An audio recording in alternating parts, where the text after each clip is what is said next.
Hi friends, नमस्कार मित्रांनो. तर आज आपण एक इरिगेशन इंजिनिअरिंगमधला इम्पॉर्टंट टॉपिक स्टडी करणार आहे, जो की कॉम्पिटेटिव्ह एक्झाम पॉईंट ऑफ व्ह्यूनी खूप इम्पॉर्टंट आहे आणि येणाऱ्या एक्झाम्समध्ये डेफिनेटली विचारला जाऊ शकतो, कुठल्याही असू द्या. तर खूप गरजेचं आहे, तर नोट डाऊन करा. As I tell in every lecture की please note down, each and everything is important.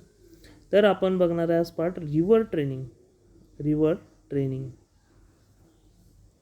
River ट्रेनिंगचंच एक पार्ट आहे छोटासा. आणि टॉपिकचं नाव काय आहे? टॉपिकचं नाव आहे ग्रॉइन.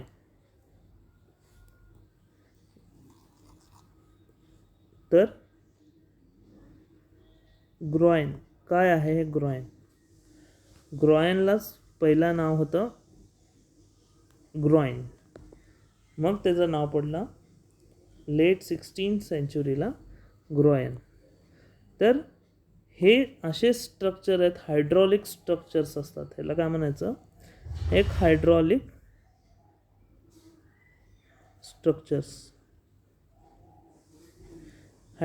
स्ट्रक्चर असतात, जे आपण क्रिएट करतो. कुठं बनवतो आपण हे?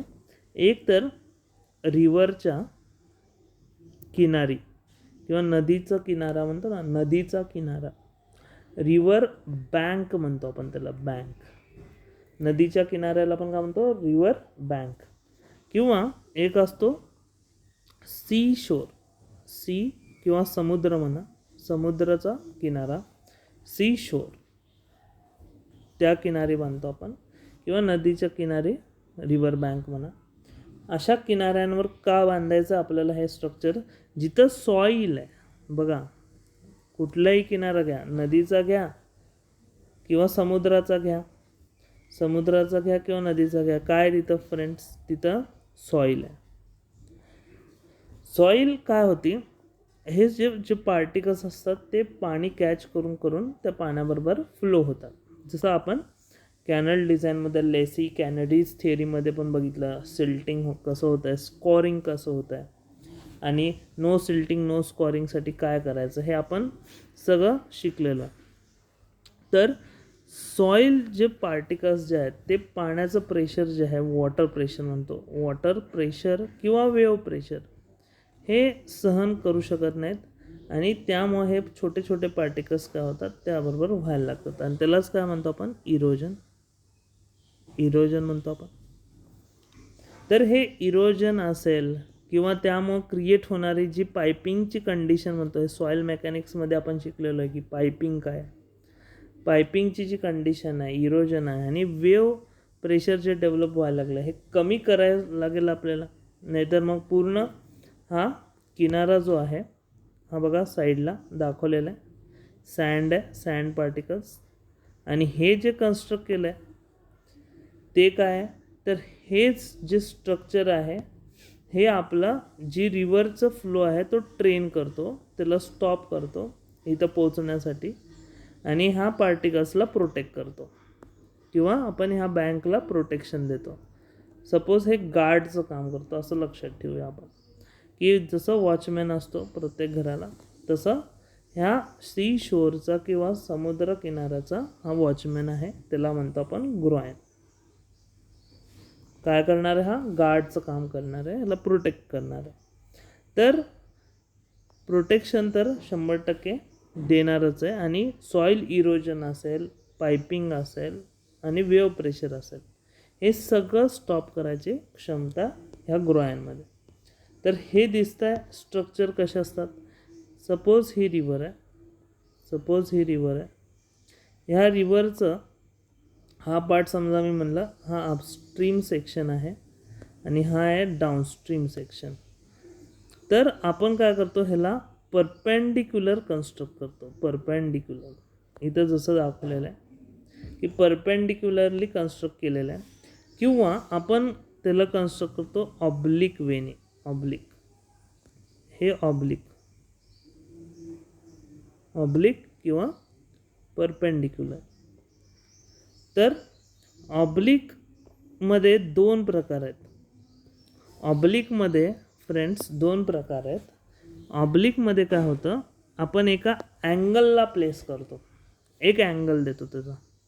तो असू शकतो, रेंज त्याची 10 to 60 डिग्रीपर्यंत पण जाऊ शकते, पण जनरली आपण प्रोव्हाइड करतो 30 डिग्री.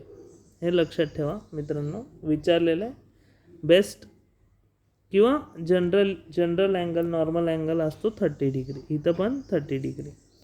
किंवा तर त्याची रेंज जर बघायला गेली तर 45 to 60च्या रेंजमध्ये तुम्ही प्रोव्हाइड करू शकता. हे काय इम्पॉर्टंट आहे, ह्याच्यावर आपण क्वेश्चन्स बघितल्यावरच कळणार आहे. तर ही रिव्हर फ्लो व्हायला लागली आहे, आपली रिव्हर आहे ही, कशी जाते अपस्ट्रीम टू डाऊनस्ट्रीम जशी फ्लो होणार आहे तसं तसं ती सॉईल सेडिमेंट्स घेऊन जाणार. त्यामुळे आपल्याला ह्याची स्ट्रक्चर्सची गरज पडली. आणि आपण समजा हे जर अपस्ट्रीम सेक्शनला 30 डिग्रीला कन्स्ट्रक्ट केलं हे स्ट्रक्चर, तर त्या स्ट्रक्चरला काय म्हणायचं, त्या स्ट्रक्चरला म्हणायचं रिपेलिंग ग्रॉइन. हे थांबवणार आहे रिपेलिंग. आणि सपोज हेच जर आपण डाऊनस्ट्रीम सेक्शनला कन्स्ट्रक्ट केलं स्ट्रक्चर ऑब्लिक 30 डिग्रीमध्ये, तर त्याला काय म्हणायचं, अट्रॅक्ट. आणि हे जर 90 डिग्रीला आपण क्रिएट केलं, 90 डिग्रीला केलं, तर त्याला म्हणायचं डिफ्लेक्टिंग ग्रॉइन. हे 90 डिग्रीला करतो आपण. तर लक्षात तर आलं असेल फ्रेंड्स. सपोज रिपेलिंग ग्रॉइन जर म्हणलं तुम्हाला, आता बघा 3 आहेत आपल्याकडे मेन, RAD. एक आहे रिपेलिंग, जे रिपेल करणार आहे. बघा पाण्याच्या फ्लोच्या ऑपोजिट आहे, फ्लोच्या काय आहे ऑपोजिट आहे रिपेल. आणि अट्रॅक्ट म्हणजे काय, विथ द फ्लो आहे, synonyms. Attracting the flow, attract व्हायला लागलं. आणि डिफ्लेक्ट म्हणजे काय, फक्त डिफ्लेक्ट करतं म्हणजे परपेंडिक्युलर आहे, ओनली 90 डिग्री. तर ह्याची ट्रिक आहे रॅड. रिपेल म्हणतो ह्याला, अट्रॅक्ट म्हणतो, आणि ह्याला डिफ्लेक्ट म्हणतो. तर ह्याचं लक्षात ठेवा, DP जसं म्हणतो व्हॉट्सॲपचा DP असतो. P काय आहे बघूया आपण नंतर. अट्रॅक्टिंगला काय म्हणतो आपण, 2 A नंतर बघा काय आता B, मग C, मग D. 2 लेटर्स ड्रॉप करायचे आहेत आपल्याला फर्स्ट 2 साठी, ऑब्लिकसाठी. ऑब्लिक जे आहेत, ऑब्लिक ग्रॉइन जे आहेत, त्यासाठी काय करायचं आहे, 2 लेटर्स ड्रॉप करायचे आहेत आणि पुढचं लेटर घ्यायचं. A नंतर काय येतं B, B नंतर काय येतं C, C नंतर काय येतं D. तर Aला येईल D. R नंतर काय येतं STU, ह्याला येतं U. तर हे काय आहे बघा, हे लक्षात ठेवायची ट्रिक आहे. रिपेलिंग ग्रॉइन आपण बांधतो अपस्ट्रीम साईडला, अट्रॅक्टिंग ग्रॉइन बांधतो आपण डाऊनस्ट्रीम साईडला. हे कन्फ्यूज होता मला. आणि त्याचा अँगल काय घेतो, हा 30 डिग्री घेतो. हेच विचारतात फ्रेंड्स एक्झामला की ग्रॉइन काय, कसं कन्स्ट्रक्ट करतो, का कन्स्ट्रक्ट करतो. सिम्पल आहे. आणि सगळ्यात महत्त्वाचं म्हणजे डिफ्लेक्टिंग ग्रॉइन हे जनरली कमी असतात अट्रॅक्टिंग आणि रिपेलिंगपेक्षा. हे जी लेंथ जी आहे, लेंथ डिफ्लेक्टिंगची थोडी कमी असते. जर लक्षात ठेवायचं झालं तर लक्षात ठेवा. आणि 90 डिग्रीला आपण कन्स्ट्रक्ट करतो डिफ्लेक्टिंग, म्हणजेच काय परपेंडिक्युलर P 90 डिग्री. तर अशा प्रकारे आपण काय करणार आहे, ही ट्रिक लक्षात ठेवणार आहे RAD. आणि त्यामध्ये पण काय लक्षात ठेवायचं, हे RA आणि हे D वेगळं आहे. हे D म्हणजे DP आणि RA म्हणजे आपण करतो 30 डिग्रीला कन्स्ट्रक्ट, म्हणजे ऑब्लिक. ऑब्लिकला काय करायचं, 2 लेटर्स ड्रॉप करायचे, 2 लेटर्स ड्रॉप करायचे. ओके. आणि त्याच्या करस्पॉन्डिंग लेटरचं सेक्शन घ्यायचं. U आला तर अपस्ट्रीम, D आला तर डाऊनस्ट्रीम. तर फ्रेंड्स जसं तुम्हाला आता इमेजमध्ये दिसतंय की बघा सी शोर आहे आणि त्याला हे परपेंडिक्युलरली कन्स्ट्रक्ट केलेलं आहे टू प्रोटेक्ट द बँक. हे बघा इथं पण दाखवलेलं आहे, वुडन दाखवलेले आहेत, वुडन ग्रॉइन्स. तर इथं बघा, इथं तुम्हाला दिलेलं आहे, ह्याला दुसरं नाव काय आहे, याला स्पर्स पण म्हणतात. स्पर्स बघा, फ्लो चाललेला आहे, रिव्हर बँकला परपेंडिक्युलर स्कावरिंग व्हायला लागलं आहे. आणि हे अट्रॅक्टिंग आहे. अट्रॅक्टिंग म्हणल्यावर काय, रिव्हर फ्लोच्या विथ रिस्पेक्ट अट्रॅक्ट करतो, फ्लोला घेतोय तो आपल्या अंगावर, आणि हा फ्लोला ढकलतोय, म्हणजे त्याला डिफ्लेक्टिंग म्हणा किंवा रिपेलिंग पण म्हणा.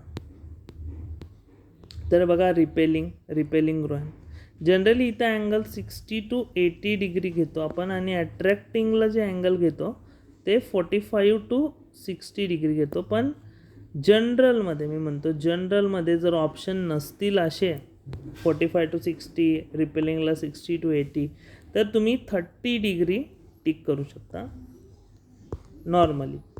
30 डिग्री. हे बघा, हे वेगळे शेप्स आहेत. हे जे हेडेड, स्ट्रेट राऊंड हेडेड आहे, हा टी हेडेड आहे, हा एल हेडेड आहे, हॉकी आहे, इन्व्हर्टेड हॉकी आहे, विंग टेल आहे. तर हे वेगळे सेक्शन आहेत. क्वेश्चन बघूया एकच, आणि त्यानंतरचे बाकीचे जे क्वेश्चन्स आहेत ते आपण नंतर बघूया. Question number 423, deflecting groyne. Deflecting बघा सिम्पल आहे. डी काय असतं, पी, डी पी कसं असणार आहे, परपेंडिक्युलर. सिम्पल, 1 मिनिट लागत नाही यार आपली ट्रिक कळाल्यावर. तर 90 डिग्रीला असतं बघा. Deflecting groyne is much shorter than repelling. मी आता सांगितलं डिफ्लेक्टिंगची जी लेंथ आहे ती शॉर्ट असणार आहे आणि परपेंडिक्युलरला असणार आहे टू प्रोटेक्ट. आणि नेक्स्ट बघा, रिपेलिंग रॉयन. रिपेलिंग काय असणार आहे, हा inclined R S T U, अपस्ट्रीमला, अपस्ट्रीम. हे महत्त्वाचं आहे.